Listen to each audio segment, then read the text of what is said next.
ये रहा। चलिए, इसमें हमने क्या किया एक बार रिकॉल कर लेते हैं ना। कल की कक्षा में हमने क्या किया एक बार रिकॉल कर लेते हैं ताकि आज की जो कक्षा होगी उसको हम जोड़ पाए। ठीक, तो इसमें हमने क्या क्या कर लिया था देखिएगा, शुरू से आते हैं। सबसे पहले पीडीएफ में ये सारी चीजें आपको दिखाई दे रही होगी। सबसे पहले हमने बिहार एक परिचय प्रारंभ किया था, जिसमें बिहार से हमने आप सभी को रूबरू करवाया था, जिसके अंतर्गत हमने क्या देखा। सबसे पहले तो अपने गोला पर, जिसे अर्थ के नाम से जानते हैं, यहां पर हमने क्या किया था, भारत की अवस्थिति को देखा था। फिर भारत में हमने बिहार की अवस्थिति को देखा था। उसके बाद जो फिजिकल फीचर्स थे उस पर हमने चर्चा किया था। उसके बाद हम कहां आए थे, उसके बाद प्रशासनिक संरचना जो थी उसकी हमने चर्चा की थी, जिसमें हमने देखा था कि कितने प्रभागों में विभाजित करके शासन प्रशासन किया जाता है। वो सारी चीजें हमने देखा। जनरल इंट्रोडक्शन जितनी भी बातें थी वो सारी कल की कक्षा में हमने चर्चा की थी। उसके बाद हमने यहां पर और क्या देखा, तो वही प्रशासनिक डिवीजन हमने देखा था, है ना। उसके बाद हम यहां पर जो डेमोग्राफी होता है उसको समझा था, डेंसिटी, पॉपुलेशन, ये सारी चीजें हमने देखा था कल की कक्षा में। उसके बाद हमने प्रारंभ किया था यहां पर इतिहास। बिहार के इतिहास को हमने कल देखना स्टार्ट किया था, जिसके अंतर्गत सबसे पहले हमने भारत के इतिहास को देखा और भारत के इतिहास से बिहार के इतिहास को कंपेयर किया था। जितनी भी कक्षाएं होगी हमारी ऐसे ही होगी। अगर हम भूगोल पढ़ेंगे, भूगोल में हम मैदानी क्षेत्र पढ़ेंगे, तो सबसे पहले हम यहां पर फिजिकल ज्योग्राफी देखेंगे, मैदानी क्षेत्र का निर्माण कैसे हुआ। उसके बाद से हम आएंगे मैदानी क्षेत्र पर बिहार के। पठारी क्षेत्र, तो पठारी क्षेत्रों का निर्माण कैसे हुआ, फिर हम पठारी क्षेत्र पर चर्चा करेंगे। तो हमने यहां पर बिहार का इतिहास प्रारंभ किया था। जैसे भारत के इतिहास को 3 भागों में विभाजित करके पढ़ते हैं, वैसे ही हमने बिहार के इतिहास को भी 3 भागों में विभाजित किया था।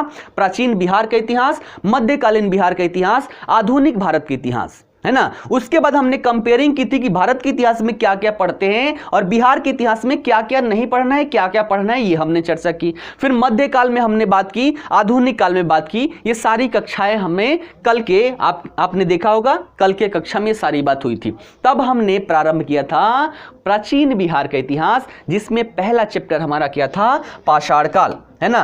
पहला चैप्टर क्या था हमारा, पहला चैप्टर था पाषाण काल। अब पाषाण काल को भी हमने 3 भागों में विभाजित किया था, क्योंकि सबसे लंबा टाइम देखा जाए तो पाषाण काल ही है। तो इसको हमने पूरा पाषाण काल, मध्य पाषाण काल और नव पाषाण काल 3 भागों में विभाजित किया था। उसके बाद हमने क्या देखा था कि सबसे बड़ी, इन तीनों में देखे तो सबसे बड़ा काल का जो ड्यूरेशन रहता है वो किसका, पूरा पाषाण काल का रहता है। प्रारंभ से लेकर कब तक, प्रारंभ से लेकर 10,000 बीसी तक। तो देखा जाए इसमें लाखों वर्षों का टाइम ड्यूरेशन है, इसलिए हमने इसको भी 3 भागों में विभाजित कर दिया। कौन कौन, निम्न पूरा पाषाण काल, मध्य पूरा पाषाण काल और उच्च पूरा पाषाण काल।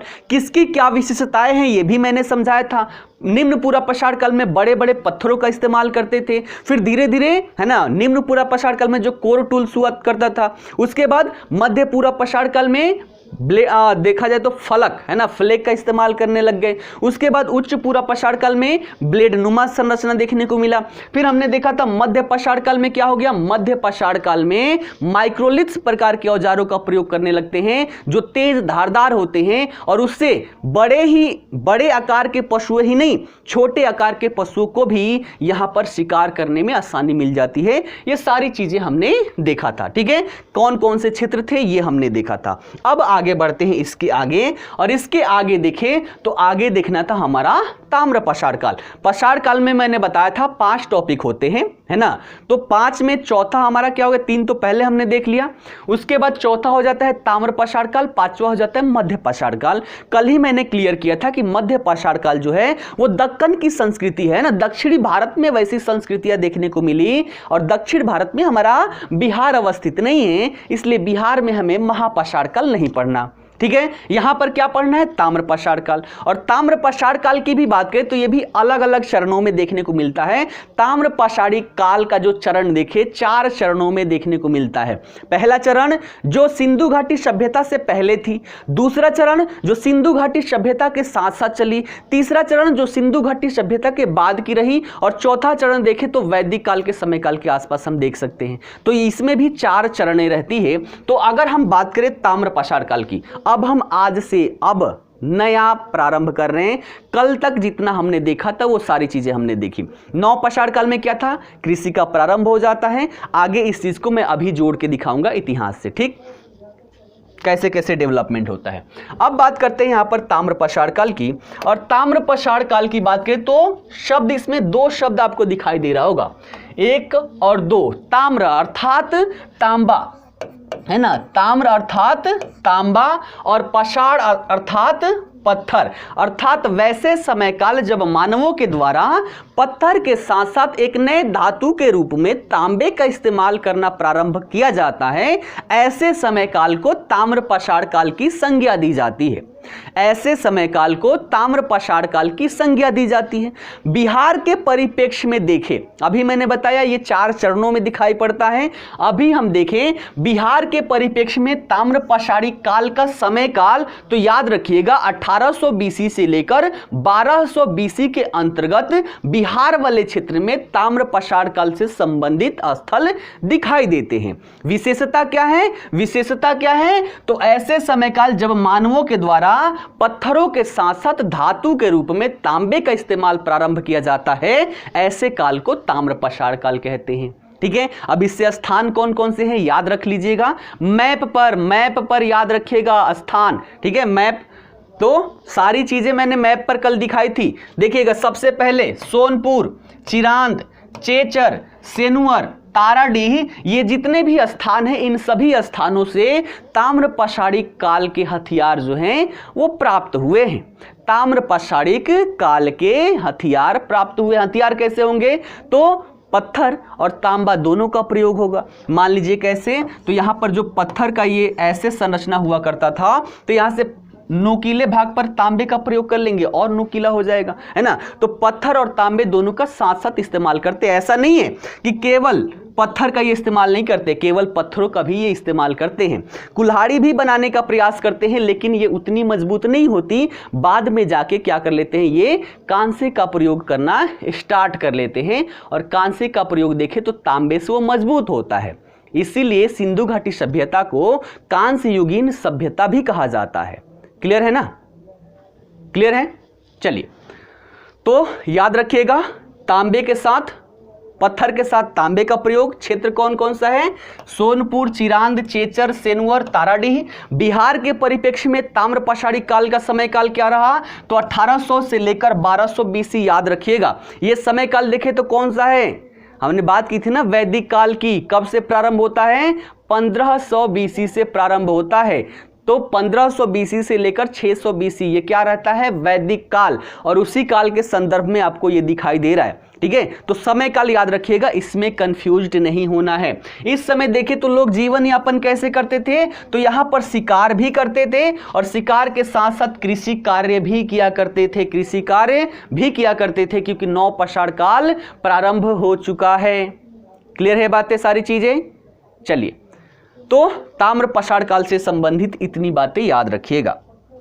अब आते हैं हम वैदिक काल पर, है ना, वैदिक काल। फिर भारत के परिप्रेक्ष्य में देख के फिर हम आएंगे बिहार, क्योंकि केवल बिहार अगर हम पढ़ें तो हमें समझ में नहीं आएगा। सिलेबस में क्या लिखा है, सिलेबस में आपने देखा होगा, लिखा है कि जो भी पढ़िए, भूगोल, अर्थव्यवस्था, है ना, राज्य व्यवस्था, इतिहास, सभी को बिहार के परिप्रेक्ष्य में पढ़िए, है ना। तो बिहार को मैं भारत के परिप्रेक्ष्य में पढ़ाते हुए चल रहा हूं।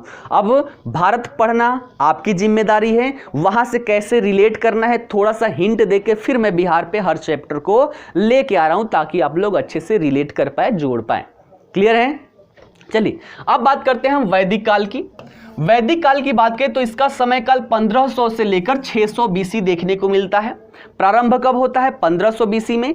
कहा जाता है कि आर्यों के आगमन से वैदिक काल प्रारंभ होता है। आर्य कहां से आते हैं, तो वहीं ईरान वाले क्षेत्र से आते हैं। उतना डिटेल में नहीं जाएंगे, भारत के इतिहास में मैंने अच्छे से उसको पढ़ाया है। ठीक है, बस ये याद रखिएगा कि आर्य आते हैं, आर्यीकरण यहां पर हो जाता है भारत में। ठीक है, तो वैदिक काल का समय काल 1500 से 600। इसको भी हम 2 भागों में विभाजित कर देते हैं। पहले भाग को बोल लेते हैं ऋग्वैदिक काल, दूसरे भाग को बोल लेते हैं उत्तर वैदिक काल। ऋग्वैदिक काल का समय काल कितना हो जाता है? 1500 से लेकर 1000 बीसी तक के काल को ऋग्वैदिक काल कहते हैं और 1000 बीसी से 600 बीसी तक के काल को उत्तर वैदिक काल कहते हैं। क्यों कहते हैं इसकी भी चर्चा हम कर लेते हैं भैया। ऋग्वैदिक काल हम दो भागों में क्यों विभाजित किए? तो इसका कारण यह है कि आर्य कहां से आते हैं? आर्य मध्य एशिया वाले भाग से आते हैं। अब इसमें भी देखा जाए तो आर्यों के आगमन से संबंधित विभिन्न प्रकार के इतिहासकारों के द्वारा विभिन्न मत दिए गए हैं। जिन्होंने कहा कि भैया आर्य यहां से आए हैं, किसी ने कहा आर्य यहां से आए हैं, किसी ने यहां से। तो उसकी चर्चा हम कहां कर चुके हैं? भारत के इतिहास में। यहां नहीं करेंगे, मैं उतना ही बताऊंगा जिससे इस टॉपिक को हम जोड़ पाए। तो आर्यों का आगमन मुख्य रूप से माना जाता है वही मैक्स मुलर के द्वारा जो कहा गया मध्य एशिया वाला क्षेत्र से, इसी को सर्वमान्य माना जाता है। ठीक है, तो यहां पर देखा जाए ये रहा भारत का, हर चीज को मैं मैप से दिखाने का प्रयास कर रहा हूं। तो यहां पर देखिए ये भारत का क्षेत्र है। भारत का कौन सा? तो भारत का ये सप्त सैंधव क्षेत्र है। जैसे भारत का है ना ये जम्मू कश्मीर वाला क्षेत्र है ना, तो यहीं पर कौन सी? सिंधु नदी है। और सिंधु नदी की बहुत सारी सहायक नदियां हैं, जिसमें 5 इसकी सहायक मुख्य नदियां हैं जो भारतीय क्षेत्र में दिखाई पड़ती है, और एक यहीं से निकली हुई है सरस्वती नदी, जिसे वर्तमान में घग्घर नदी के नाम से जानते हैं, है ना। तो ये 7 नदियां जो थी, 7 नदियां कौन कौन सी? 6 तो यही हो गई, सिंधु और उसकी 5 सहायक नदियां कौन कौन सी देख लीजिए। सबसे पहले यहां पर ये रही सिंधु, है ना, सिंधु, झेलम, चिनाब, रावी, व्यास, सतलज। कितनी नदियां हो गई? 6 नदियां हो गई। अगली नदियां यहां पर घग्घर, जिसे पुराना नाम सरस्वती है, जिसे सरस्वती नदी के नाम से जानते थे। तो ये 7 को मिलाकर हम क्या नाम दे देते हैं? सप्त सैंधव प्रदेश, है ना। नाम क्या दे देते हैं? सप्त सैंधव प्रदेश। आर्य मध्य एशिया से आए, इधर से तो हिमालय है, हिमालय को पार तो करेंगे नहीं, जो दर्रे हैं आने का रास्ता देते हैं भारत में, ये इसी क्षेत्र से हैं। तो मध्य एशिया से आए और इसी क्षेत्र से इस क्षेत्र में एंटर कर गए, और यहीं पर आकर देखे भैया बड़ा बढ़िया जगह है, यहां पर बहुत सारी नदियां हैं, और जहां पर नदी है साथ ही साथ यहां पर मैदान भी हैं। उनके द्वारा बहुत सारे अवशेष अगल बगल में जमा कर दिए, इससे मैदान का निर्माण हो गया, उपजाऊ भूमि है, मजा आ गया उनको। घूमते घूमते आए और यहां पर आकर बस जाते हैं। अर्थात आर्य जब आते हैं तो प्रारंभिक दौर में कहां बसते हैं? सप्त सैंधव प्रदेश में बसते हैं। और कब बसते हैं? तो वहीं 1500 बीसी के आसपास यहां पर आ जाते हैं और बस जाते हैं, और 1500 बीसी से लेकर 1000 बीसी तक यहां रहते हैं। 1000 बीसी तक यहां रहते हैं। ठीक है, उसके बाद यहां पर देखें, अब दर्रे की बात, वो भैया भूगोल की बात है, भूगोल आने दीजिए, वहां पर भी सब पढ़ाएंगे। आप लोग उत्तेजित हो जाते हैं, एक ही साथ सोचते हैं कि सब लूट ले। आप जैसे लोगों को अगर 56 भोग करवाया जाए तो कंफ्यूजन में ही भूखे से मर जाएंगे कि भैया क्या खाएं। एक एक चीज क्रमबद्ध तरीके से मिलेगा, और मैंने ये भी गारंटी दी है कि इस क्लास को करने के पश्चात कोई भी प्रश्न आपका नहीं छूटेगा। तो आप क्यों टेंशन लेते हैं? कहां से आए हैं? भारत के इतिहास में बड़े डिटेल से मैंने पढ़ाया है। भूगोल जब आएगा तो वहां पर सारे दर्रे को करवाऊंगा, और वहीं पर बताऊंगा कि इस बिहार में जो वैदिक काल से संबंधित जो आर्य का स्थानांतरण हुआ, कहां? एक तो पूर्वी क्षेत्र में चला गया और दूसरी दक्षिणी क्षेत्र में चला गया। तो ये कहां से आए थे वहीं दर्रा में दिखाऊंगा। क्यों टेंशन ले रहे हैं? ठीक, थोड़ा सा लय टूट जाता है इससे, ठीक है। तो बीच में ऐसे कमेंट ना किए, लय में थोड़ा रहने दीजिए, मजा आएगा। ठीक, क्योंकि मैं ना एग्जाम्पल लिख के लाता हूँ ना सोच के आता हूँ, क्लास के अकॉर्डिंग ही मैं एग्जाम्पल सोचता हूँ। यहीं पर जो एग्जाम्पल दिमाग में आ गया वो मैं यहाँ पर ठोक देता हूँ, है ना। तो ठोकने से रोकने मतलब आप लोग ना रोका कीजिए, मजा आएगा। ठीक, चलिए देखिएगा, हमने देखा कि कहां से? मध्य एशिया से आए प्रारंभिक दौर में, और सप्त सैंधव प्रदेश में ये आकर बस जाते हैं, जहां कब से? 1500 से 1000 बीसी तक के रहते हैं। उसके बाद देखा जाए धीरे धीरे अब यहां से इनका स्थानांतरण होता है ना, धीरे धीरे यहां से स्थानांतरण होता है। कारण क्या होता है कि प्रारंभिक दौर में यहां पर देखा जाए तो पेड़ पौधे थे, धीरे धीरे ये काट के मैदानी क्षेत्र बनाने लग जाते हैं। इससे क्या होता है कि यहाँ का जो वातावरण था वो यहाँ से अनुकूल नहीं रहता, रहने लायक नहीं रहता। परिणामतः ये यहाँ का जो क्षेत्र था पहले जो उर्वर था, उर्वरता समाप्त हो जाती है बड़े स्तर पर यहाँ पर इनके द्वारा जो भी कार्य किया जाता है। परिणामतः अब ये एक नए जगह की खोज में निकलते हैं कि भैया अब यहाँ पर जीवन यापन नहीं हो रहा है, चलो नया एरिया ढूंढते हैं। नया एरिया कहाँ है? तो नदी पकड़ते पकड़ते पहुंच गए, है ना। पहले कहाँ है? यहाँ है ना। अब यहाँ से क्या हुआ कि इधर आगे स्थानांतरित होने लगे।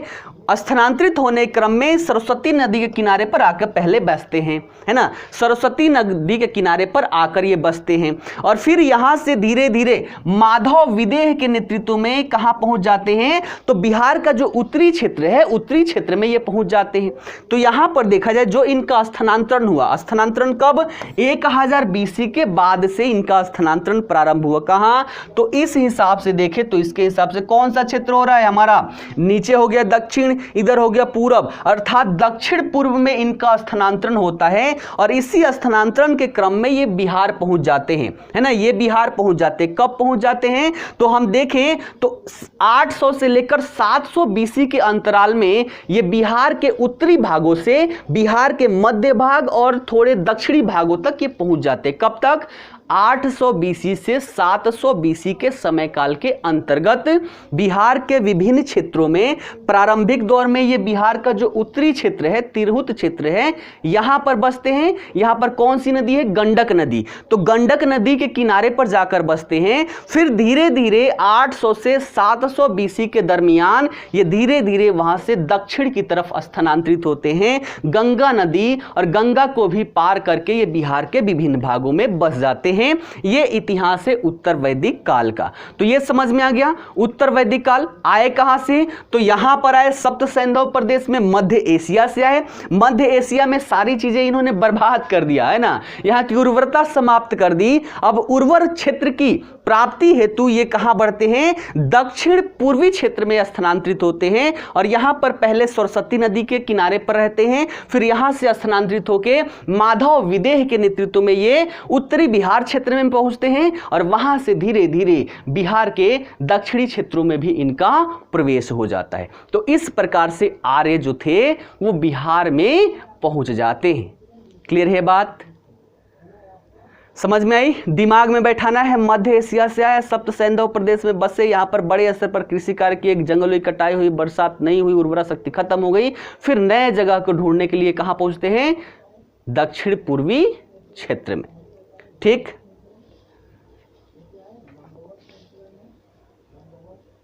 क्लियर है? चलिए, अब माधव विदेह कौन है? जो इनका ग्रुप चला था, इसी ग्रुप में से एक व्यक्ति थे, है ना। इसी ग्रुप में से एक व्यक्ति थे माधव विदेह। इन्हीं के नेतृत्व में ये बिहार पहुंचते हैं। क्लियर? यहां तक समझ में आ गया। अब चलिए सिचुएशन देखते हैं। हमें करना है महाजनपद काल। बिहार के इतिहास में देखें तो महाजनपद काल की विशेष भूमिका रहती है और उसके बाद के जितने भी काल थे, है ना, जितने भी काल थे वो सभी के सभी क्या है? बिहार के इतिहास से महत्वपूर्ण रूप से जुड़े हुए हैं, क्योंकि पूरे भारत के इतिहास को बिहार का इतिहास प्रभावित करता है। ठीक है, कहीं इनके लिए राजा शब्द मिलता है, ऐसे मत कीजिए। कहीं पर राजा शब्द मिलता है, कहीं पर प्रमुख शब्द मिलता है, कहीं पर मुखिया शब्द मिलता है। अनेक किताबों में अलग अलग शब्द है, बस ये याद रखिएगा कि इनके नेतृत्व में यहां पर पहुंचा जाता है। क्लियर? चलिए अब देखिएगा उत्तर वैदिक काल को हम समझते हैं। उत्तर वैदिक काल का समय काल क्या है? 1000 BC से 600 BC तक के काल को उत्तर वैदिक काल कहते हैं। और इस समय काल पर आर्यों का स्थानांतरण कहां हो गया? गंगा यमुना दोआब के क्षेत्र में हो गया, है ना। यहां से आपको दिखाई देगा ये क्या है? गंगा जो बिहार के बीचों बीच से निकलती हुई बंगाल की खाड़ी में चली जाती है और यहीं बगल से यमुना निकलती है और ये यहां जाकर मिलके ये भी कहां? गंगा में मिल जाती है और वो भी बंगाल की खाड़ी में चली जाती है। तो गंगा यमुना दोआब वाले क्षेत्र और फिर धीरे धीरे इनका स्थानांतरण हो जाता है उत्तर वैदिक काल में। अब यहां पर आते हैं तो देखिएगा क्या चीज होता है। इस समय काल में लोहे की विशेष भूमिका रहती है। कैसे?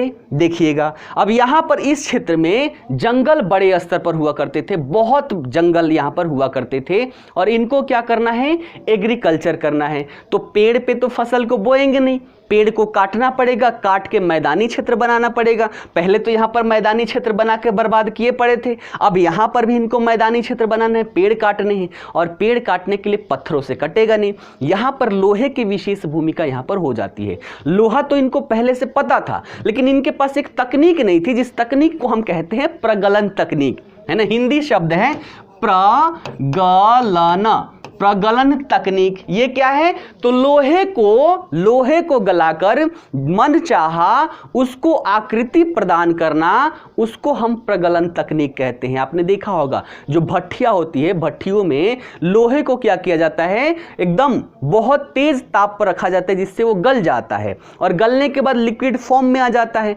जैसा आपको आकृति देना है वैसे सांचे में उसको डाल दीजिए, वैसी आकृति वो निर्मित हो जाती है। तो ये जो तकनीक है प्रगलन तकनीक, ये इस काल में सीख लेते हैं, उत्तर वैदिक काल में। अब इससे क्या हुआ कि तेज धारदार प्रकार के औजार निर्मित करने में सक्षम हुए। और तेज धारदार प्रकार के औजार जब बना लेंगे तो क्या करेंगे? आराम से बैठेंगे? नहीं बैठेंगे। भैया पेड़ काटना है, पहले पत्थर से रगड़ के काटते थे, अब तेज धारदार औजार इनके पास है, खटाखट पूरे जंगलों की कटाई ये करते चले जा रहे हैं। जंगलों की कटाई करके कृषि योग्य भूमि यहां पर ये बना देते हैं, कृषि योग्य भूमि यहां पर बना देते हैं। ठीक है, अब यहां पर कृषि कार्य प्रारंभ हो जाता है ना। एक विशेषता याद रखिएगा, भारत के इतिहास से संबंधित है।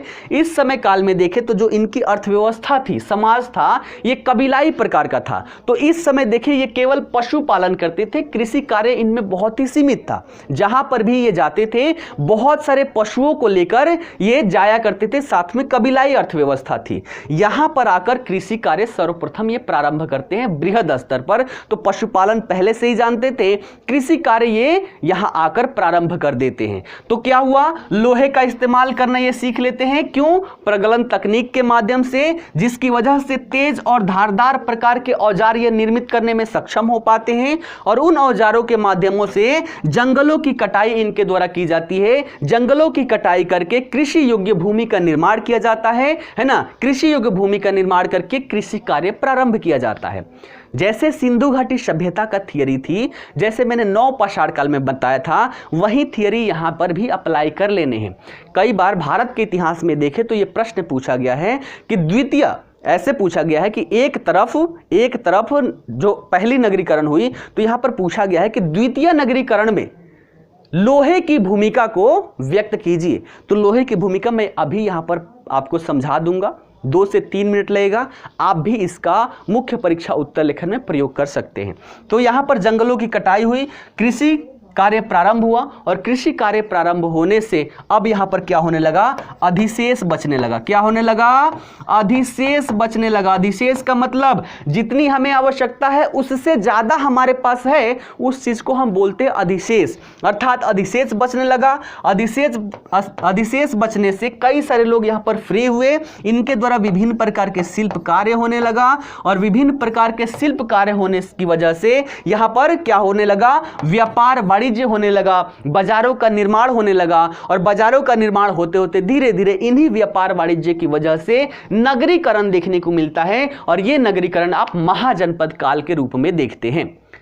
क्लियर है बातें? समझ में आई? थियरी याद रखना है क्या? यहां पर लोहे की विशेष भूमिका थी। प्रगलन तकनीक के माध्यम से विभिन्न तेज धारदार प्रकार की ये औजार बनाने में सक्षम हो पाते हैं, जिसकी वजह से जंगलों की कटाई करते हैं, कृषि योग्य भूमि निर्मित करते हैं, कृषि कार्य प्रारंभ करते हैं। कृषि कार्य की वजह से यहां पर अधिशेष बचता है। अधिशेष बचने की वजह से विभिन्न प्रकार के लोग, है ना, कई सारे लोग विभिन्न प्रकार के शिल्प कार्य करने लगते हैं। व्यापार वाणिज्य प्रारंभ होता है। व्यापार वाणिज्य के वजह से नगरीकरण देखने को मिलता है। सिंधु घाटी सभ्यता ऐसे ही है ना, कल मैंने बताया था।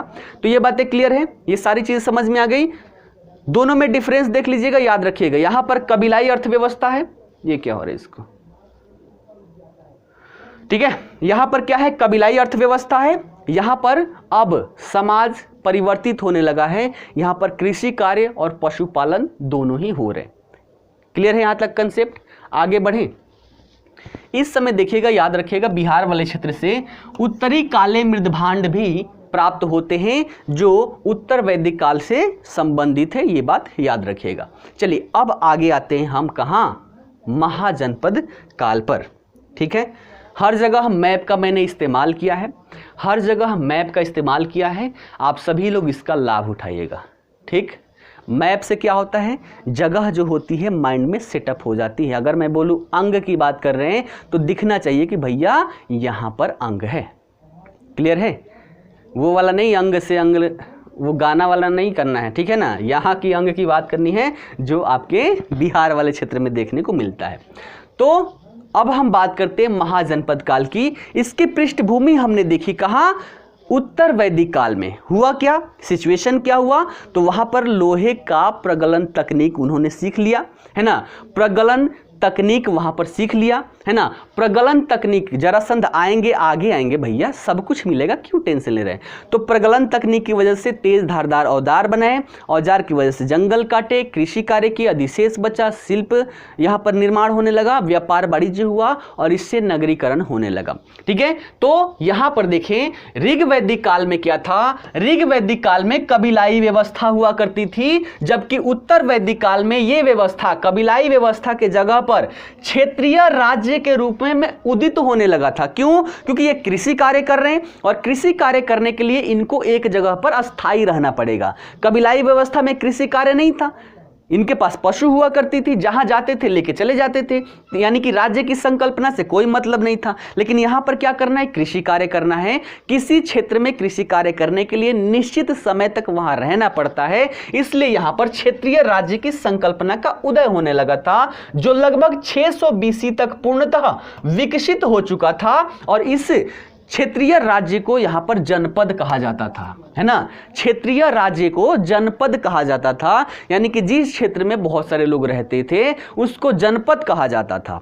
कालांतर में बहुत सारे जनपद मिलाकर यहां पर क्या निर्मित हो गया, महाजनपद।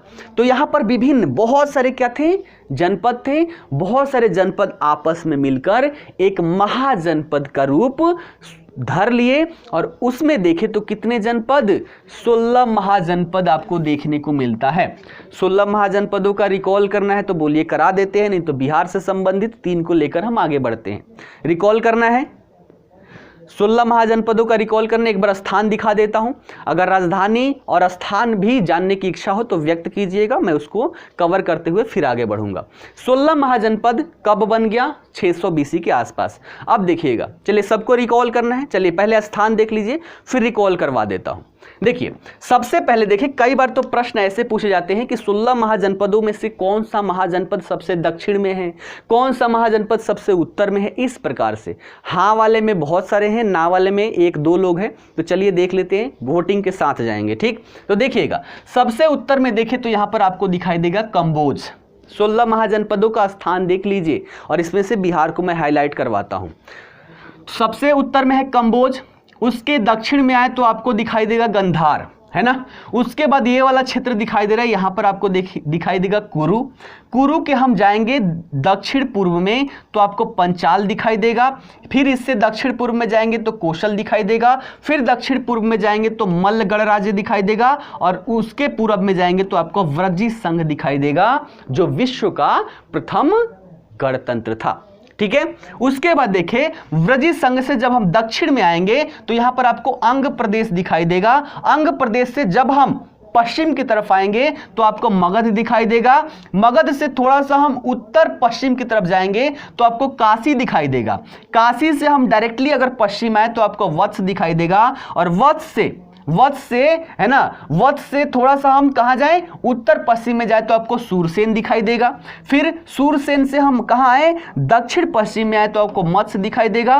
मत्स्य से दक्षिण में आए तो आपको अवंती दिखाई देगा और अवंती से सीधे हाथ हम यहां से क्या करें, जंप लगा दे, गिर जाए तो आपको यहां अस्मक दिखाई देगा। ठीक है, तो कितने हो गए, 1 2 3 4 5 6 7 8 9 10 11 12 13 14 15 और ये कि यहां पर है ना। तो पूरे यहां पर आपके 16 महाजनपदों की स्थिति ये है। बिहार वाले को मैं दूसरे कलर से हाईलाइट कर देता हूं। बिहार वाले को यहां पर मैं ये कलर ले लेता हूं। देखिएगा इन 16 महाजनपदों में से 3 क्षेत्र जो है वो बिहार में है। कौन कौन सा, तो सबसे महान जिसने संपूर्ण क्षेत्र को अपने अधीन कर लिया, अर्थात मगध। मगध की स्थिति ये रही, बिहार से संबंधित है।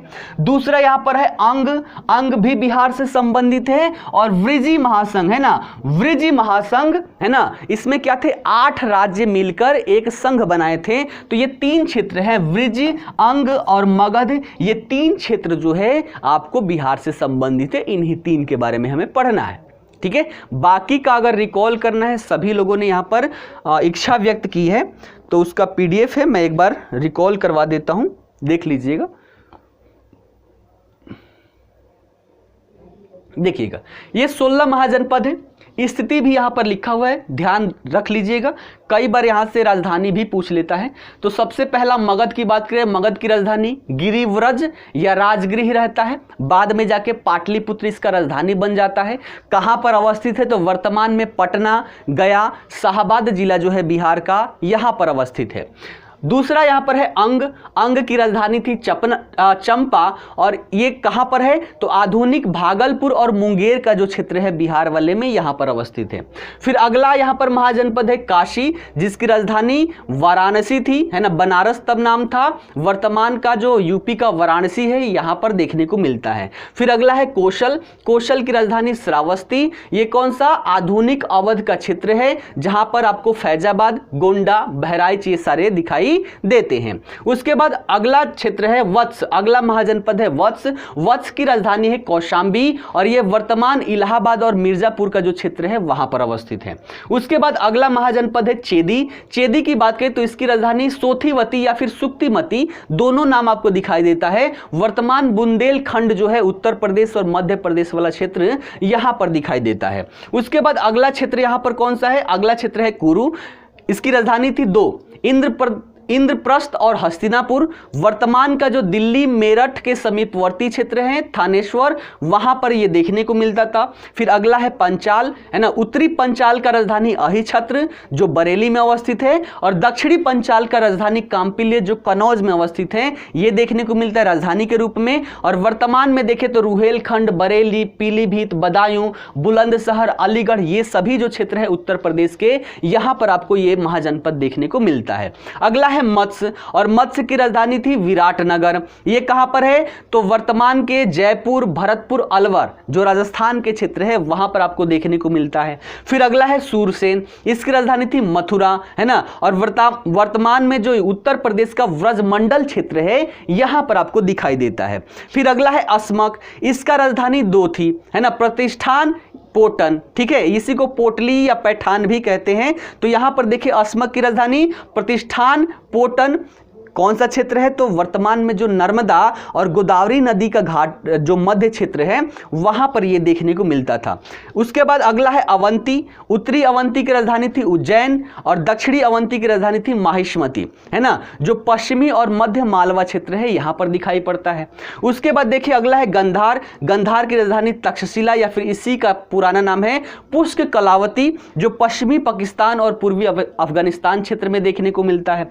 फिर अगला है कंबोज, कंबोज की राजधानी है हाटक, है ना, और हाटक में देखें तो पूंछ क्षेत्र जो है ना, कश्मीर वाला, और राजौरी और हाजरा क्षेत्र है पाकिस्तान वाला, यहां पर देखने को मिलता है। उसके बाद है वज्जी संघ, वज्जी संघ में 8 राज्य हैं, 8 राज्य है, 8 राज्य आगे हम देखेंगे बिहार से संबंधित है, तो यहां पर डिटेल में नहीं जाते हैं। इसकी राजधानी कहां थी, वैशाली थी, है ना, विश्व का पहला गणतंत्र यहां पर देखने को मिलता है। और अंतिम है यहां पर मल्ल की राजधानी थी कुशीनगर, यहीं पर महात्मा बुद्ध का महापरिनिर्वाण हुआ था। इसकी राजधानी यहीं पर देखें तो पावापुरी भी था, पावापुरी भी है, ये भी यहां पर महावीर स्वामी का निर्माण हुआ था। ये सारी चीजें आपको याद रखनी चाहिए, ठीक है। तो ये अतिरिक्त चीजें थी जो यहां पर नहीं करना था, लेकिन हमने कर लिया। चलिए अब अपने सेक्शन पर आते हैं। अपने सेक्शन पर आते हैं। 3 क्षेत्र कौन कौन सा, यहां पर है व्रजी, अंग और मगध, ये 3 किससे संबंधित है, बिहार से संबंधित है, देखिएगा, ठीक है। तो यहां पर क्या हुआ, अनेक महाजनपदों को मिलाकर एक महाजनपद की स्थापना कर दी गई, है ना। इन महाजनपदों की बात करें तो प्रश्न पूछा गया है कि इन महाजनपदों का उल्लेख कहां मिलता है, तो बौद्ध धर्म से संबंधित है अंगुत्तर निकाय, और जैन धर्म से संबंधित है भगवती सूत्र। दोनों ही जगहों पर इन 16 महाजनपदों का विवरण प्राप्त होता है। कौन कौन सा? तो बौद्ध धर्म का है अंगुत्तर निकाय और जैन धर्म का है भगवती सूत्र। दोनों ही जगहों पर 16 महाजनपदों का जिक्र मिलता है। ये बातें याद रखिएगा, है ना। ये जो 16 महाजनपद है, इन 16 महाजनपदों में से 3 महाजनपद बिहार में अवस्थित हैं, मगध, अंग और व्रजी। ये बातें क्लियर है। तो एक एक चीज देखिएगा। मगध की राजधानी कहां थी? इस जो अभी का प्रश्न देखे होंगे आपने बिहार का, बिहार में पूछा गया ये प्रश्न, मगध की राजधानी, है ना। कई लोगों ने पाटलिपुत्र लगाया है, कई लोगों ने पाटलिपुत्र लगाया है, जबकि प्रश्न के अकॉर्डिंग देखें प्राचीन मगध की बात यहां पर की गई थी। तो प्राचीन मगध की राजधानी कहां थी? राजगृह, जिसे गिरिव्रज के नाम से भी जानते हैं। और नाम इसलिए ये है क्योंकि ये जो क्षेत्र है 5 साइड से, है ना, 5 साइड से 5 बड़े बड़े पहाड़ों से घिरा हुआ है, सुरक्षा के दृष्टिकोण से बहुत महत्वपूर्ण है। तो वहां से एक वीडियो जारी किया गया था, है ना, फोटो भी मैंने वहां का अपलोड किया होगा, है ना, फेसबुक पे आपने देखा होगा, तो वहां से आप देख सकते हैं। तो मगध की बात करें तो मगध की राजधानी कहां थी? मगध की राजधानी प्रारंभिक दौर में क्या थी? राजगृह थी, जिसे गिरिव्रज के नाम से भी जानते थे। बाद में जाकर पाटलिपुत्र हो जाती है। कैसे होती है आज की कक्षा में ही हम देखेंगे, ठीक है, आज की कक्षा में ही देखेंगे। अंग की बात करें तो अंग की राजधानी चंपा हुआ करती थी। और वज्जी संघ की बात करें तो ये 8 राज्यों का समूह था। हर राज्य का अपना अपना राजधानी था, हर राज्य का अपना अपना राजधानी था, लेकिन सम्मिलित रूप से सभी का राजधानी कहां था? वैशाली, है ना। यहीं की कौन थी? कौन थी? जो अजात शत्रु की प्रेमिका थी। अभी हम देखेंगे, थोड़ा वो भी बातें कर लेंगे, है ना, प्रेम प्रसंग का भी उनका बात कर लेंगे। इन सब में तो बहुत ज़्यादा मजा आएगा आपको, इसमें उतना मजा नहीं आएगा, लेकिन प्रेम प्रसंग सुनने में बहुत मजा आएगा, है ना। तो वज्जी संघ में 8 राज्य कौन कौन सा था देख लीजिएगा। विदेह, वज्जी, लिच्छवी, ज्ञात्रिक, उग्र, भोज, इक्ष्वाकु और कौरव। 8 राज्य का समूह था जिसे वज्जी संघ कहते थे। फिर से रिकॉल करता हूं, पीडीएफ में आपको मिल जाएगा, टेंशन मत लीजिएगा, ठीक है। विदेह, वज्जी, लिच्छवी, ज्ञात्रिक, उग्र, भोज, इक्ष्वाकु, कौरव, ये 8 क्षेत्र मिलाकर एक संघ बनाता था जिसे वज्जी संघ कहा जाता था। और सभी का सम्मिलित रूप से राजधानी कहाँ थी? वैशाली थी, है ना। विश्व का प्रथम गणतंत्र आपको वैशाली में देखने को मिलता है। सबको याद है आम्रपाली, है ना। अनारकली नहीं भैया, अनारकली वो मध्यकाल की थी। आम्रपाली अनारकली में फर्क बहुत है ना। अनारकली डिस्को भी गई थी, आम्रपाली डिस्को नहीं गई है, ठीक। तो ये सारी बातें याद रखिएगा। ये दिल्ली से संबंधित थी, दिल्ली में डिस्को होता है तो अनारकली डिस्को चली गई। वो बिहार से संबंधित थी, बिहार में डिस्को नहीं होता है, नहीं जा पाई भैया, ठीक है।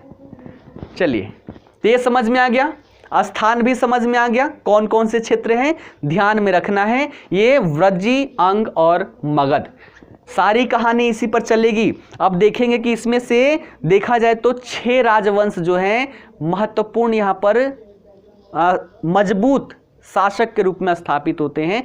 कैसे कैसे मगध उनको अपने कंट्रोल में करता है उसकी चर्चा भी हम करने वाले, ठीक। चलिए आगे बढ़ते हैं। अब देखिएगा, ये हमने देखा, है ना, हमने देखा 16 महाजनपद। इसमें हमने बात कर ली वज्जी संघ की। वज्जी संघ से कुछ संबंधित और भी डेटा है, देख लीजिएगा। विश्व का प्रथम गणतंत्र है ना। और इस गणतंत्र में 7707 राजा हुआ करते थे। कितने? 7707 राजा हुआ करते थे। किसमें? तो वज्जी संघ के अंतर्गत। यहां पर देखा जाए तो एक सभा का आयोजन भी हुआ करता था, है ना। सभा का आयोजन भी यहां पर हुआ करता था। कहां हुआ करता था? तो एक भवन था जिसका नाम था संस्थागार, है ना। भवन का नाम क्या था? संस्थागार। यहां पर सभा का आयोजन किया जाता था। और सबसे यहां पर देखें तो सबसे बड़ी संस्था जो थी वो क्या थी? यहां पर सभा हुआ करती थी। उसके अतिरिक्त यहां पर एक और भी चीज था, है ना। एक और भी था जिसे हम कहते थे अष्टकूल, है ना।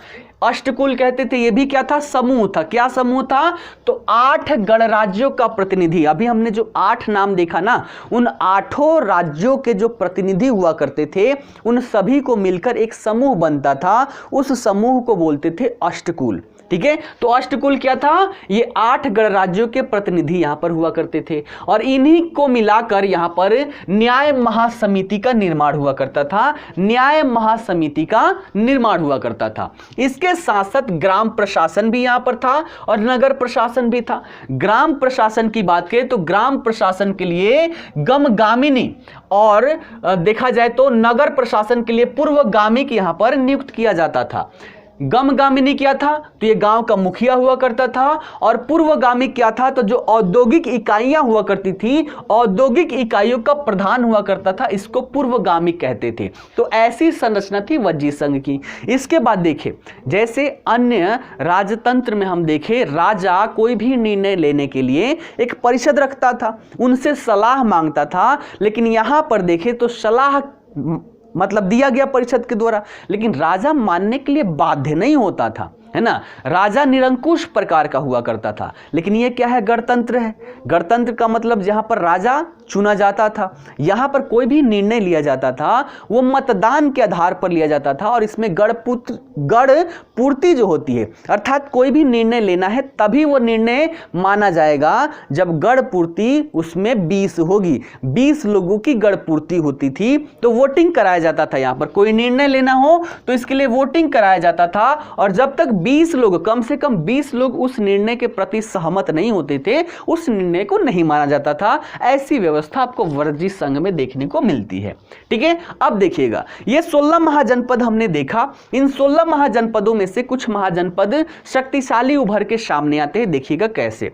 सबसे पहले हम बात करें अवंती की, तो अवंती जो था प्रद्योत सेन के नेतृत्व में जब ये शासक था, इसके समय काल में ये बहुत ही शक्तिशाली उभर के सामने आता है। कौन? प्रद्योत सेन।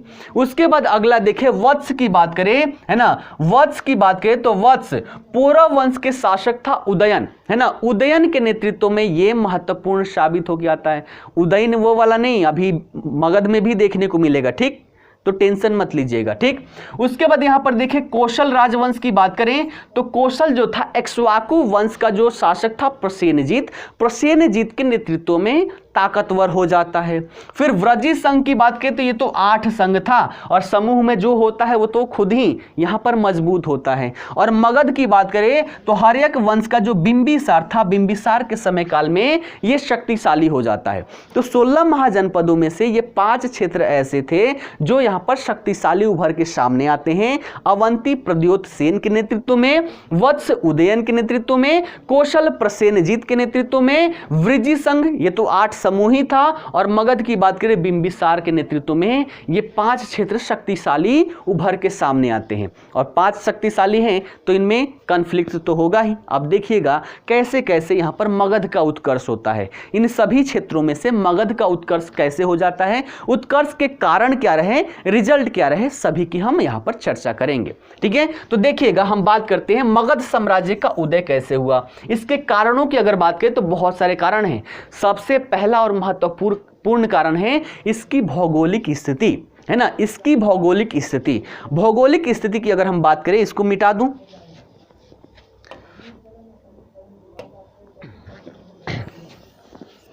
ठीक है। यहां पर भौगोलिक स्थिति की अगर बात करें तो आप देख सकते हैं ये जो क्षेत्र है इसकी राजधानी, पहले राजधानी की ही बात कर ले। राजधानी कहां थी? राजगृह थी, है ना। राजधानी कहां थी? राजगृह थी, है ना। अब इसमें प्रॉपर नहीं होगा, बस ध्यान दीजिएगा कि राजगृह यहां है। राजगृह जो राजधानी थी ये सुरक्षात्मक दृष्टि से बहुत महत्वपूर्ण थी। क्यों? क्योंकि ये 5 तरफ से पहाड़ियों से घिरा हुआ था और जब पहाड़ी से घिरा हो तो ये प्राकृतिक सुरक्षा प्रदान करती थी। इसलिए अगल बगल के जितने भी शासक थे वो चाह के भी इस पर आक्रमण नहीं करते थे। जो पहाड़ी क्षेत्र था, हर पहाड़ी का जो उछला हिस्सा था वहां पर इसकी सेना तैनात रहती थी, देखती रहती थी, इधर उधर नजर जमाए। जैसे कि आज वर्तमान में मूवी में आपने देखा होगा कि क्या होता है, एक ऊंचा और एक लंबा फोकस मारने वाला टॉर्च होता है। बॉर्डर पे ये सारी चीजें देखने देखने को मिलती है वो इधर उधर जलते रहते हैं, भैया कौन आ रहा है कौन नहीं आ रहा। उस समय तो टॉर्च नहीं था, मसाल हुआ करता था, तो मसाल लिए आराम से देखते रहते थे, गतिविधियों पर नजर रखते थे। तो यहां पर देखिए सुरक्षात्मक दृष्टि से बहुत ही महत्वपूर्ण था पहली राजधानी। दूसरी राजधानी की बात करें, दूसरी राजधानी कौन सी, बाद में पाटलिपुत्र हो जाती है। तो पाटलिपुत्र की बात करें तो ये कहां पर अवस्थित है, गंगा नदी है ना, गंगा और सोन नदी के किनारे, साथ ही साथ और भी नदियों के किनारे वहां पर मिलते हैं। तो देखा जाए गंगा, तो ये किस तरह से महत्वपूर्ण था, तो ये नदियों के किनारे बसा हुआ था और नदियों के द्वारा इसको सुरक्षा प्रदान कर दी जाती थी। साथ ही साथ ये जो क्षेत्र था यहां से बहुत ही उर्वर क्षेत्र था, बहुत ही उर्वर क्षेत्र था। तो उर्वर क्षेत्र की वजह से क्या था, उर्वर क्षेत्र की वजह से कि यहां पर खाद्यान्न उत्पादन बड़े स्तर पर हो जाता था, है ना। पाटलिपुत्र रिवर से घिरा था, हाँ रिवर से, ये भी 4 साइड से रिवर से घिरा हुआ था, ठीक है। तो यहां पर देखें तो मुख्य यहां पर रिवर कौन सा था, एक गंडक, यहां पर इस साइड क्या है गंडक, इधर से क्या हो गई गंगा नदी हो गई, इधर से क्या हो गई सोन नदी निकल रही है, बगल में ही फल्गु नदी भी जाके वहां पर देखा जाए तो वो भी समाप्त हो जाती है। तो बहुत सारी नदियां, इधर से देखें तो कर्मनाशा भी तो है, नदियों का जाल है यहां पर, लेकिन जो मुख्य है वो ध्यान में रखिएगा। तो मुख्य यहां पर क्या है, गंगा और सोन नदी। तो इससे क्या हुआ, नदियों से कई सारे फायदे हैं। एक तो नदी जो अवशेष है ना, नदियों के द्वारा बहुत सारे यहाँ पर गाद लाए जाते हैं और गाद को अगल बगल क्षेत्रों में फैला दिए जाते हैं, इसमें उर्वरता बहुत ज़्यादा होती है। तो ये मगध वाले क्षेत्र के अंतर्गत आता था। यहाँ पर खाद्यान्न का उत्पादन बड़े स्तर पर हो जाता था, पहली विशेषता। दूसरी विशेषता, अगर यहाँ पर नदी निकली हुई है तो नदी का प्रयोग केवल पानी के लिए नहीं, यातायात के लिए भी किया जाता है, अर्थात यहाँ पर यातायात की सुविधा भी ये प्रदान करती थी। इसके माध्यम से हम कहाँ, तो यहां पर बंगाल की खाड़ी में हम जुड़ पाते थे, इससे आगे तक हम बढ़ पाते थे, ठीक है। तो यातायात के लिए भी ये महत्वपूर्ण हो जाता है, उत्पादन बड़े स्तर पर होता था। उसके बाद और भौगोलिक स्थिति, तो बिहार मगध के अंतर्गत ही ये झारखंड वाला क्षेत्र भी आपको देखने को मिलता है, झारखंड भी तब इसी के अंतर्गत था।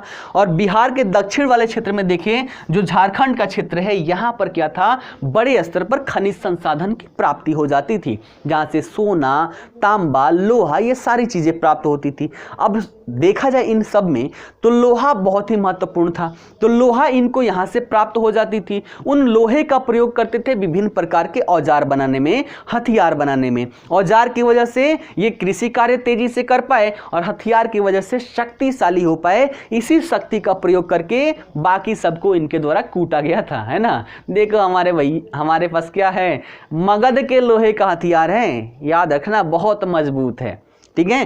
तो अवस्थिति हमने देख लिया, सबसे पहले राजगीर की है ना, गिरिव्रज की क्या था, 5 साइड से क्या था, पहाड़ियों से घिरा हुआ था। उसके बाद गंगा नदी की बात करें तो ये भी नदियों के किनारे बसा हुआ है, जहां पर उपजाऊ क्षेत्र था।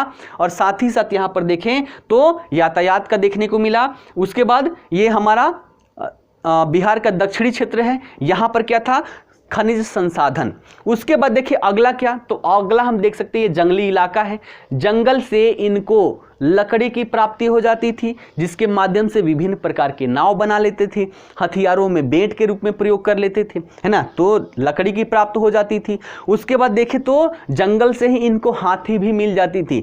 मगध ऐसा क्षेत्र था जिस क्षेत्र के द्वारा लड़ाई के दौरान हाथियों का प्रयोग किया गया। किसी ने सोचा भी नहीं था कि हाथी का हम युद्ध में प्रयोग करेंगे, तो यहाँ पर हाथी का भी प्रयोग किया गया। और हाथी का पता है आप सभी को, जिस तीर से एक मानव को मारा जा सकता है, वैसे 10-20 तीर भी लग जाए तो हाथी को लगे कोई सुई चुभ हो रहा है, साथ ही साथ वो पैर रख दे तो 10-20 सेना तो ऐसे ही निकल लेते हैं।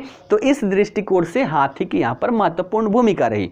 तो जंगली इलाका था, इससे क्या हुआ, हाथी और लकड़ी की प्राप्ति हो गई, खनिज संसाधन थे, यहाँ से लोहा तांबा की प्राप्ति हो गई, तेज हथियार यहाँ पर बनाए जा चुके, तेज औजार बनाए जा चुके, इन सब का लाभ यहाँ पर देखने को मिला।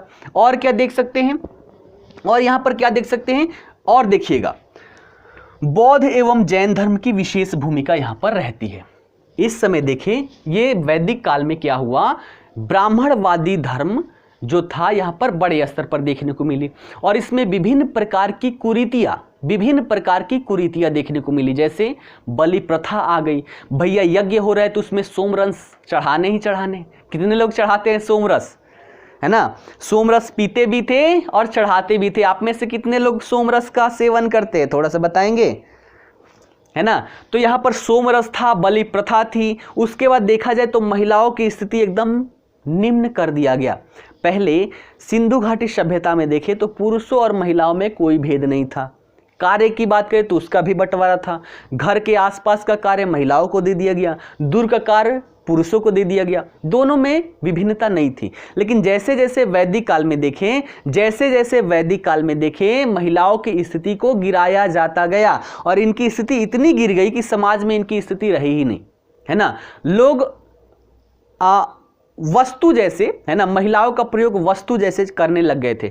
तो बहुत सारे ब्राह्मणवादी धर्म में बहुत सारी कुरीतियां थी और बहुत सारी कुरीतियों की वजह से इनके परिणाम स्वरूप विभिन्न प्रकार के संप्रदाय यहां पर उभर के सामने आए। और इन संप्रदायों में देखें तो कौन सा था, इन संप्रदायों में सबसे महत्वपूर्ण बौद्ध धर्म और जैन धर्म देखने को मिला। तो बौद्ध धर्म, जैन धर्म में क्या हुआ कि कोई भी व्यक्ति इस संघ में सम्मिलित हो सकता था और उनकी स्थिति जो थी, जो ब्राह्मणवादी धर्म में गिरी हुई थी, वो यहाँ पर गिरावट देखने को नहीं मिलती। इसलिए बहुत सारे लोग जो थे बौद्ध धर्म से जुड़े और इस क्षेत्र के, मगध वाले क्षेत्र के जो राजा थे, इन राजाओं के द्वारा बौद्ध धर्म और जैन धर्म दोनों का संरक्षण दिया गया। तो बौद्ध धर्म, जैन धर्म का संरक्षण देने की वजह से जितने भी लोग इस धर्म से जुड़े हुए थे, उनका सहानुभूति, उनका समर्थन राजा को प्राप्त हो गया। इससे क्या हुआ, इनकी जनशक्ति बढ़ी।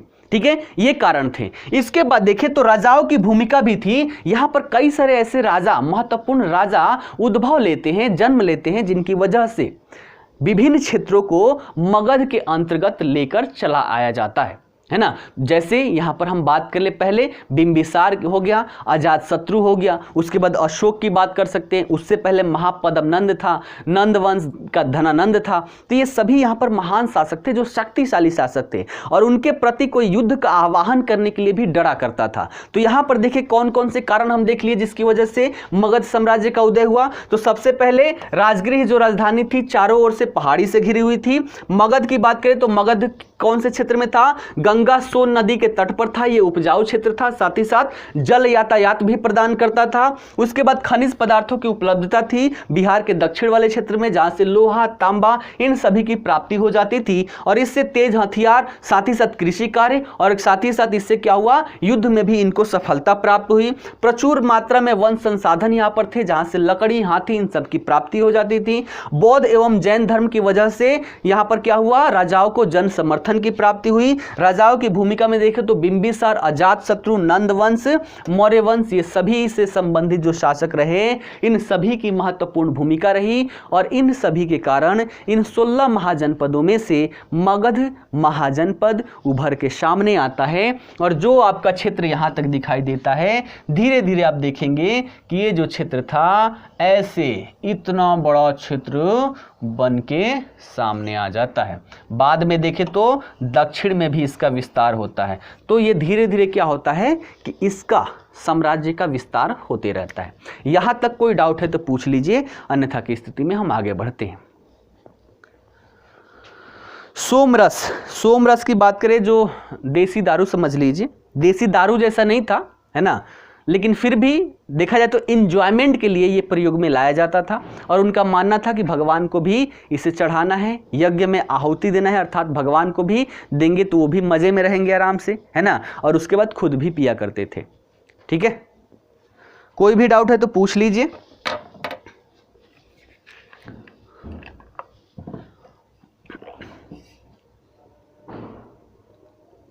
बिहार में बंद है, हाँ बंद रहेगा अभी, शायद 6 तारीख तक है ना। तो बंद से क्या मतलब है, घर में रहिए, सुरक्षित रहिए, परिवार वालों का स्वास्थ्य का ख्याल रखिए। ठीक है, इससे बढ़िया कोई स्थिति हो नहीं सकती। अब बाहर घूमने के आदी होंगे उनको तो थोड़ा सा दिक्कत होता होगा, है ना।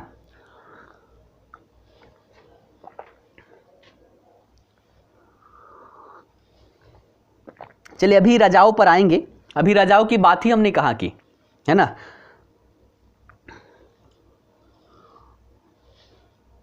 वर्तमान में एक भी हाथी नहीं है राजगीर के जंगल में, क्यों? देखिए हाथियों का स्थानांतरण होने लग गया।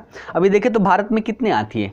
देखो जैसे मानव जो है ना, मानव की प्रजनन क्षमता जो है तीव्र है हाथियों की प्रजनन क्षमता बहुत ही लेट है, 10 वर्षों में एक बच्चे का जन्म होता है लगभग। तो ऐसे देखें, और 10 वर्षों में अगर मानवों को छूट दे दे तो एकदम लाइन लगा दें, है ना। तो मानव का जो प्रजाति है जल्दी समाप्त नहीं हो सकती, लेकिन इनका 10 वर्षों के अंतराल में एक बच्चे का जन्म होता है। साथ ही साथ युद्धों में इनका इस्तेमाल किया जाने लगा, तो धीरे धीरे तो समाप्त होंगे। अगर जल्दी जल्दी मानव की तरह ये भी अपना प्रजनन कर पाते तो फिर ये कभी समाप्त होते नहीं। अब बहुत ही कम संख्या बची हुई है, करंट अफेयर में आपने पढ़ा होगा।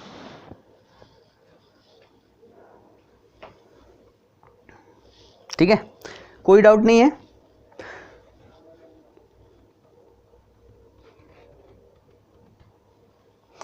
देखिए, संस्थागार के अवशेष वहां पर नहीं दिखते। हम लोग गए थे घूमने के लिए, ज़्यादा दिन नहीं हुए, 4-5 महीने हुए होंगे, आप सभी ने देखा होगा वीडियो। हम वहां के लोगों से पूछे कि भैया अजात शत्रु या बिंबिसार का जो महल था वो कहाँ है। उसी महल के ऊपर खड़े होके उस व्यक्ति से पूछ रहे थे जो उस महल के ऊपर खड़ा था और उसको पता नहीं था कहाँ है ना। तो देखिए, अवशेष हैं, जो जेल था ना जिसमें अजात शत्रु ने बिंबिसार को कैद करके रखा हुआ था, उस जेल के अवशेष हैं। उसका फोटो है मेरे पास। आज तो क्लास में नहीं दिखा पाऊंगा, बहुत सारे फोटो का संकलन है, कल की कक्षा में मैं दिखा दूंगा। तो अवशेष हैं, बहुत ही निम्न स्तर के अवशेष देखने को मिलते हैं।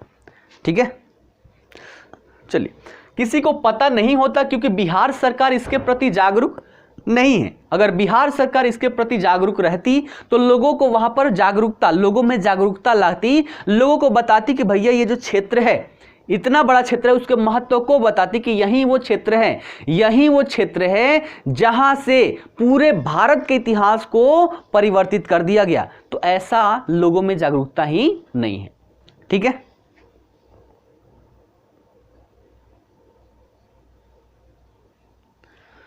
चलिए, समकालीनता भी देखेंगे ना, हर एक चीज देखेंगे आप लोग एक ही बार में। जहां तक हुआ उसके आगे फिर हम वो जब करेंगे, अगर आपका प्रश्न नहीं मिलेगा फिर पूछिएगा। ठीक है, चलिए अब आगे बढ़ते हैं। यहां तक तो क्लियर है कि मगध का कैसे उत्कर्ष हो गया। अब बात करते हैं हम सबसे पहले मगध में पहले वंश की। तो पहले वंश की बात करें, ऐतिहासिक दृष्टिकोण से देखें तो कहा जाता है कि मगध का सबसे पहला वंश जो था वो हर्यक वंश था।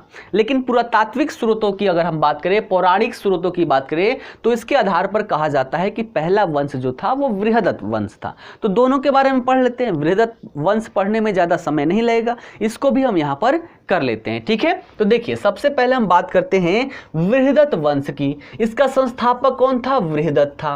संस्थापक कौन था? बृहदत्त था। इसकी राजधानी कहाँ थी? तो गिरिव्रज थी, है ना।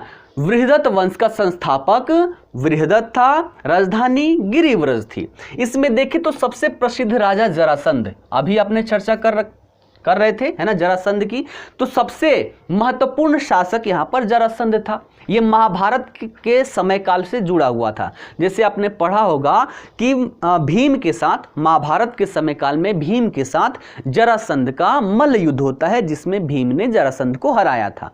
ठीक है, वही वाला जरासंध की यहाँ पर बात हो रही है। लेकिन समय देखा जाए तो समय जो है ना, समय को निर्धारित करना कठिन है कि ये कब का समय है ना। समय को निर्धारित करना कठिन है, इसलिए कंफर्मेशन जो है इसका अभी तक इतिहासकारों के द्वारा नहीं किया गया है।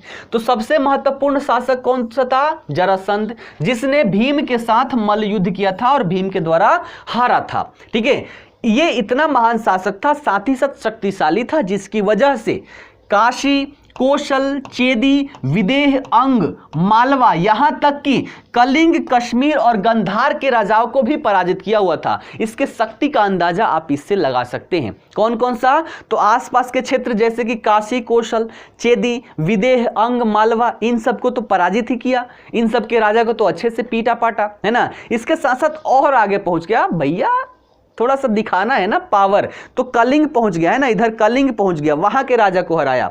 कश्मीर पहुंच गया, गंधार पहुंच गया, वहां पर जाके वहां के राजाओं को भी हरा के ये आया हुआ था। इतना शक्तिशाली था, इसलिए कहा जाता है कि इस वंश का सबसे प्रतापी प्रसिद्ध शासक जो था वो कौन था? जरासंध था। ठीक है। जरासंध की मृत्यु हो जाती है, मृत्यु के बाद सहदेव यहां पर शासक बनता है और सहदेव यहां पर शासक बनता है, सबसे महत्वपूर्ण शासक यही रहता है। अंतिम शासक की बात करें तो अंतिम शासक बृहदत्त वंश का रिपुंजय होता है ना। और रिपुंजय की बात करें तो इसी का मंत्री होता है पुलक।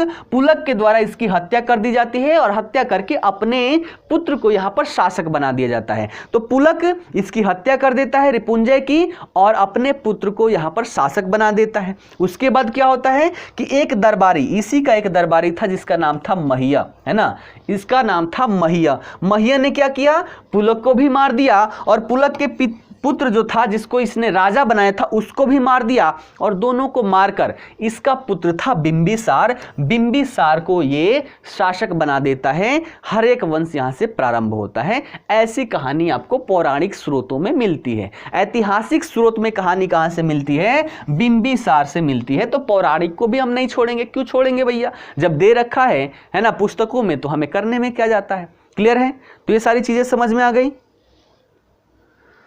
अभी बहुत सारे लोग पीछे चल रहे हैं क्या, तब के बातों का रिप्लाई अब दे रहे हैं कि बहुत कुछ था अब नहीं है, बिहार में बहुत कुछ है फिर भी बिहार पीछे है।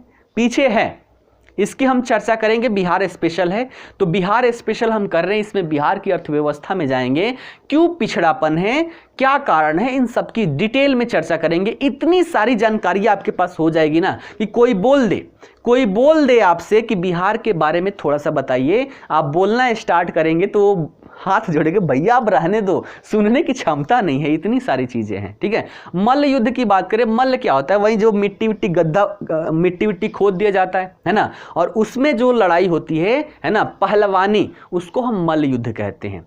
ठीक है, चलिए क्लियर, चलिए आगे बढ़ते हैं। अब आते हैं मुख्य ऐतिहासिक पृष्ठभूमि में, जिसमें सबसे पहला शासक माना जाता है हर्यक वंश। तो इतिहास के दृष्टिकोण से मगध में सबसे पहला जो वंश उद्भव होता है वो कौन है, हर्यक वंश। हर्यक वंश कब से कब तक रहता है, तो 544 बीसी से लेकर 412 बीसी तक हर्यक वंश का मगध वाले क्षेत्र पर क्या रहता है, शासन प्रशासन रहता है। अब यहां पर देखिएगा सबसे ज्यादा प्रश्न बिंबिसार से पूछा जाता है क्योंकि महत्वपूर्ण शासक है। इसके द्वारा कौन कौन सी नीतियां यहां पर लाई गई देखिएगा, बहुत मजा आने वाला है। ठीक, देखिएगा हर्यक वंश के संस्थापक की बात करें तो संस्थापक कौन था, बिंबिसार। इसको श्रेणिक के नाम से भी जाना जाता है, क्या, श्रेणिक, है ना। तो श्रेणिक कौन था, बिंबिसार। तो संस्थापक याद रखिएगा कौन सा था, बिंबिसार था। अब बिंबिसार के बारे में देखें तो ये शासक कब से कब तक रहता है, 544 से लेकर 492 ईसा पूर्व तक। इसमें कंफ्यूज्ड मत होइएगा, कई किताबों में आपको 92 दिखाई देगा, कई किताबों में 93 दिखाई देगा, ये आपसे प्रश्न में नहीं पूछा जाएगा, तो इस पर ध्यान नहीं देना है। ठीक है, तो समय काल बस लगभग में याद रखिएगा, 544 से लेकर 493 तक, लगभग 50 वर्षों तक ये शासन करता है। कहा जाता है कि 15 वर्ष की आयु में ही ये शासक बन जाता है, 15 वर्ष की आयु में ही ये शासक बन जाता है। और इसी के समय काल से मगध साम्राज्य का विस्तार प्रारंभ हो जाता है। तो मगध साम्राज्य का विस्तार किसके द्वारा प्रारंभ किया गया, बिंबिसार के द्वारा किया गया। ये प्रारंभ कैसे किया गया, ये विस्तार किन किन आधारों पर, किन किन नीतियों के माध्यम से किया गया, इसके भी हम चर्चा करते हैं। देखिएगा बहुत मजा आने वाला है। एक बार ये जान लीजिए इसकी राजधानी कहां थी, राजगृह थी। अब देखिएगा विस्तार की नीति, तो विस्तार की नीति के लिए इसने 3 नीतियां अपनाया, है ना। सबसे पहला, है ना, जिसमें सबसे बढ़िया मजेदार, है ना, दामाद जी का सबसे ज्यादा स्वागत होता है अपने यहाँ। ठीक, इसने सोचा युद्ध से तो अच्छा है कि हम क्या कर ले, वैवाहिक संबंध स्थापित कर लें। इससे क्या होगा कि पत्नी भी मिल जाएगी हीरोइन टाइप की, और साथ ही साथ जो शक्तिशाली राज्य है, निशाना कहां साधा था, जो शक्तिशाली राज्य थी, है ना, अपनी जो देखा जाए जो बॉर्डर होता है, राजा का सबसे बड़ा टेंशन होता है कि बॉर्डर को सुरक्षित करके रखें ताकि आक्रमण ना हो। तो बॉर्डर वाले इलाके के कुछ राजा के पुत्रियों से इसने क्या कर लिया, विवाह कर लिया। तो सबसे पहली नीति जो इसने अपनाई वो वैवाहिक संबंध की नीति अपनाई। कैसे कैसे देखिएगा। सबसे पहला विवाह किससे किया, तो यहां पर देखिए कौशल के राजा जो थे प्रसेनजीत, प्रसेनजीत की बहन थी कौशला देवी, है ना। तो कौशल के जो राजा थे प्रसेनजीत, उसकी बहन कौशला देवी से ये विवाह कर लेता है। विवाह करने से क्या होगा कि कौशल जो क्षेत्र है ना, कौशल क्षेत्र से मित्रता हो गई। ये भी शक्तिशाली था, अभी हमने देखा उभर के सामने आ रहा था शक्तिशाली प्रसेनजीत के नेतृत्व में। अब ये क्या हो गया, अब तो अपना ससुराल ही हो गया, ससुराल थोड़ा ना आक्रमण करेगा। तो एक तो डर समाप्त, साथ ही साथ इस विवाह में भारत की दहेज प्रथा यहीं से प्रारंभ होती है। भारत में सबसे पहले दहेज किसको मिला था, बिंबिसार को मिला था, इसी ने प्रारंभ किया था। तो इस विवाह के परिप्रेक्ष्य में इसको काशी का जो क्षेत्र है, जो बहुत ही उपजाऊ क्षेत्र था, वो दहेज के रूप में मिल जाता है। ठीक है, तो बिहार में दहेज कैसे ना हो भैया, कैसे खत्म हो जाए।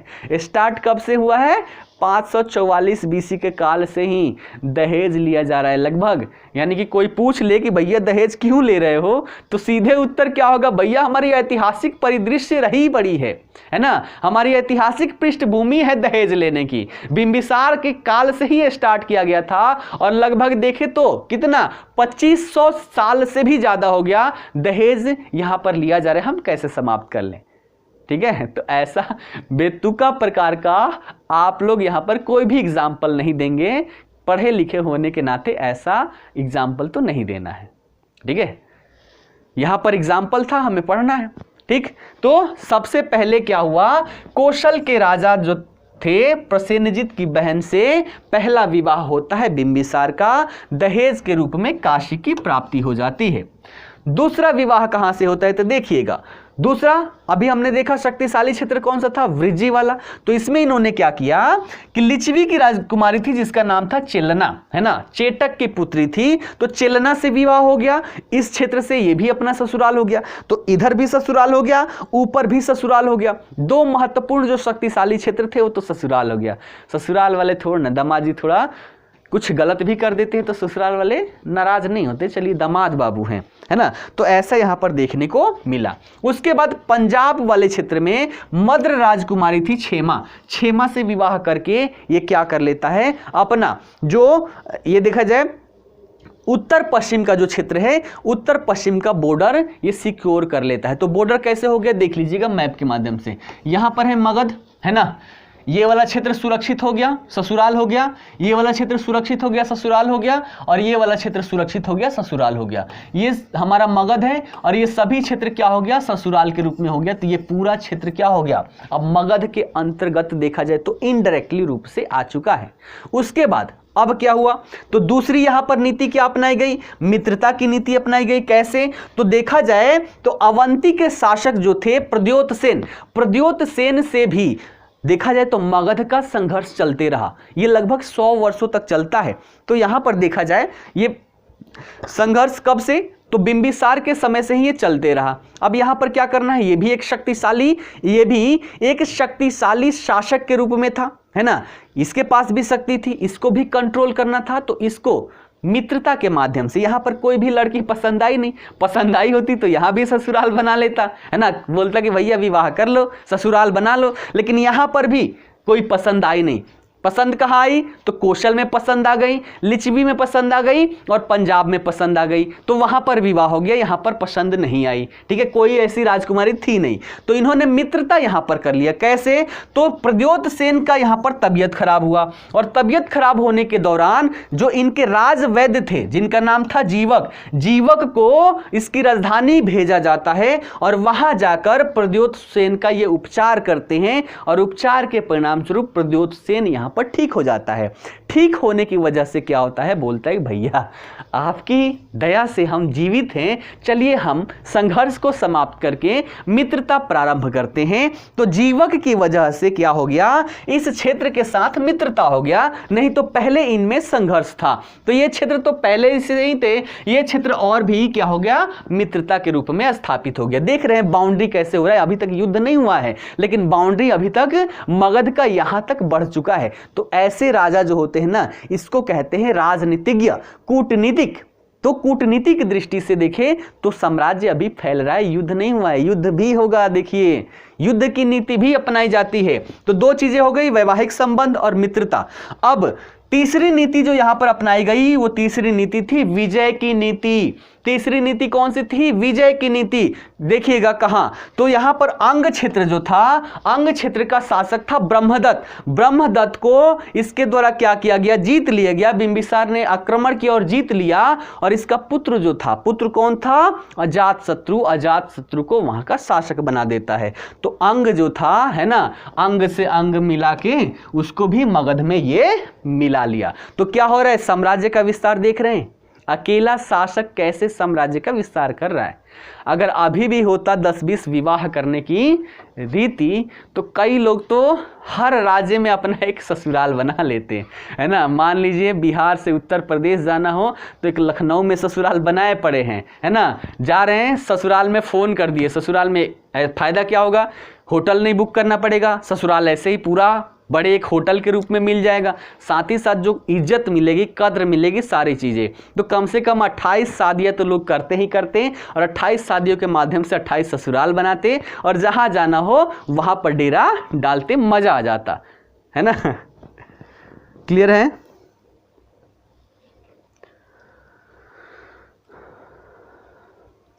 एकदम हर कोई अपनी पुत्री की खुशी के बारे में सोच सकता था। इनको भी लगता था कि भैया ये शासक मजबूत है, इसने ऑफर दिया कि भैया हमें वो पसंद है, बोले कि ले जाओ, आ जाओ, हम तो चाहते ही थे ऐसे। तो खुशी की बात सबकी होती है। क्लियर है ये बातें? हर राजा चाहता था। देखा जाए तो, अगर दूसरी दृष्टिकोण से देखें तो राजाओं के द्वारा अपनी पुत्री का देखा जाए तो जो इंटरनेशनल रिलेशन था ना, इंटरनेशनल रिलेशन सुधारने के लिए प्रयोग में लाया गया।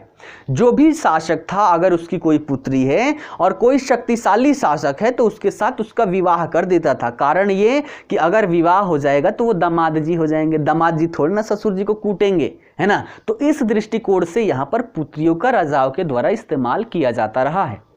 क्लियर है बातें? चलिए आगे बढ़ें। विजय की नीति के अंतर्गत हमने क्या देखा? अंग को जीता और वहां पर अजात शत्रु को शासक बना देता है। बिंबिसार की बात करें तो कुछ मुख्य बातें देख लीजिएगा। अस्थाई सेना रखने वाला यह पहला शासक था। इसने क्या किया? अस्थाई सेना रखा। साथ ही साथ युद्धों में हाथी का प्रयोग करने वाला भी पहला शासक कौन था? बिंबिसार था। ठीक है। उसके बाद क्या हुआ? 493 ईस्वी में अजातशत्रु के द्वारा हत्या कर दी जाती है, और हत्या के पश्चात क्या होता है? अजातशत्रु यहाँ पर शासक बन जाता है। हत्या नहीं की जाती है। वहाँ पर जब हम लोग गए थे तो वहाँ पर जो होते हैं ना गाइड, तो गाइड से हमने बातें की थी, शायद यूट्यूब पे वीडियो होगा, आप देखेंगे। यहाँ पर क्या हो रहा था, उन्होंने कहानी बताया कि ये जो शासक थे ये अपना धन को लुटा रहे थे, है ना, अलग अलग क्षेत्रों में खर्चा कर रहे थे। ये बोल रहा था कि पिताजी क्यों कर रहे हैं, हमें भी तो शासक बनना है, हमारे लिए कुछ छोड़ दीजिए। ये छोड़ ही नहीं रहे थे, खर्चे पे खर्चे किए जा रहे थे। ये बोले जा रहा था कि पिताजी रहन दीजिए, हमारे लिए कुछ तो रहन दीजिए। नहीं मान रहे थे, उठाया और कैद कर दिया कि आप अब मानिए, है ना। तो ऐसी स्थिति में क्या किया? एक क्या बनाया? कारागार बनाया, और उस कारागार में पिताश्री को ले जाके रख दिया। ठीक है, वहीं पर कैद कर दिया, और धीरे धीरे उनकी वहीं पर मृत्यु हो जाती है ना। तो यहां पर क्या किया गया? अजातशत्रु के द्वारा पिताजी की हत्या की गई, इसलिए इसे पितृहंता भी कहते हैं। इसका बेटा भी देखा सुना कि अच्छा पिताजी शासक बने हुए हैं दादाजी को मारकर, अर्थात यही रूल रेगुलेशन चलते आ रहा है कि शासक बनना है तो पिताजी को मारिए। वो भी पिताजी को मार के शासक बन जाता है, लेकिन अपने बेटे को वो नहीं सिखाता है कि पिताजी को मार के शासक बनना है। ठीक है ना, तो वो बच जाता है। क्लियर है बातें?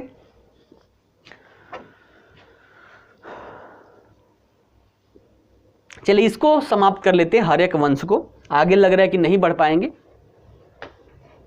हर्यक वंश लंबा है, रहने दे इसे, कल करें, आप लोगों की इच्छा हो तो। हर्यक वंश लंबा है, आपकी इच्छा हो तो कल कक्षा करें।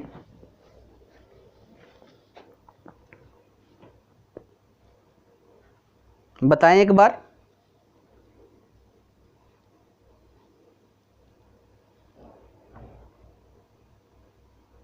देखिए कुछ लोग आज ही वाले हैं, कुछ लोग हैं कल वाले। किसकी बात माने?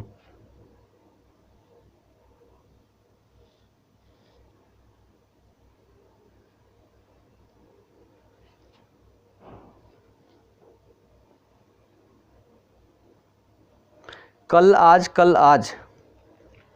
देखिए कक्षाएं जो चलेगी 1.5 घंटे चला करेगी। 1.5 घंटे काफ़ी होते हैं ऑनलाइन के लिए। ऑफलाइन होता है तो लगातार 3-3 घंटों की कक्षा मैंने ले रखी है। और आज भी देखें तो ऑनलाइन में ऐसे जैसे आपकी कक्षा ले रहा हूँ, 3 कक्षाएं प्रतिदिन लेता हूँ। 1.5 और 2 कितने घंटे हो गए, 3 2 5 घंटे की कक्षा डेली लेता हूँ। तो मैं भी थोड़ा सा थक जाता हूँ। ऑनलाइन की बात करें तो 1.5 घंटे इनफ होता है। अगर ऑफलाइन में होते तो ऑफलाइन में क्या होता था, यही चीज़ें करवा लिखवानी भी होती थी तो इससे टाइम ज़्यादा लग जाता था। ऑनलाइन में जो चीज़ हम यहाँ पर 1.5 घंटे में कर रहे हैं, ऑफलाइन में इसी को करने के लिए 3 से 3.5 घंटे लग जाते हैं। कारण क्या रहता है कि यहाँ पर बातें बहुत ज़्यादा होती है, बहुत सारे क्वेश्चन आते हैं, बहुत सारे उत्तर भी देने होते हैं, लिखवाने भी होते हैं। लिखवाना ना पड़े इसलिए नोट्स यहाँ पर प्रोवाइड करवाया जा रहा है पीडीएफ फॉर्म में। तो ये पूरे नोट्स को मैं डाल दूंगा, है ना, पूरे नोट्स को डाल दूंगा। आप सभी लोग इसका क्या कर लीजिएगा, इसका नोट्स बनाते हुए चलिएगा। आज यहीं तक रहने देते हैं। प्रतिदिन 1.5 घंटे ही क्लास होगी, 1.5 घंटे से ज़्यादा नहीं होगी। आपकी भी लिमिटेशन है, आपके पास भी डेटा है, केवल एक ही कक्षा तो नहीं लेनी, है ना। पोस्टपेड किसी का हो तो अनलिमिटेड होती है डेटा, लेकिन प्रीपेड में क्या होता है, लिमिटेड होता है। 2 GB 3 GB या फिर अलग से पैक डालना पड़ता है, तो यहाँ पर भी समस्या होती है। तो सारी चीज़ों को हमें यहाँ पर देखना पड़ेगा, ठीक है। तो 1.5 घंटे की कक्षा हमारी रहेगी। आज यहीं तक रहने देते हैं। आगे की कक्षा जो है कल फिर आऊँगा, तो यहाँ से प्रारंभ करूँगा हर्यक वंश से, है ना। हर्यक वंश से इसको एक बार रिकॉल करेंगे, उसके बाद अजातशत्रु, उदयन, फिर आगे जितने भी वंश हैं उन सभी को करेंगे, ठीक है। चलिए, धन्यवाद।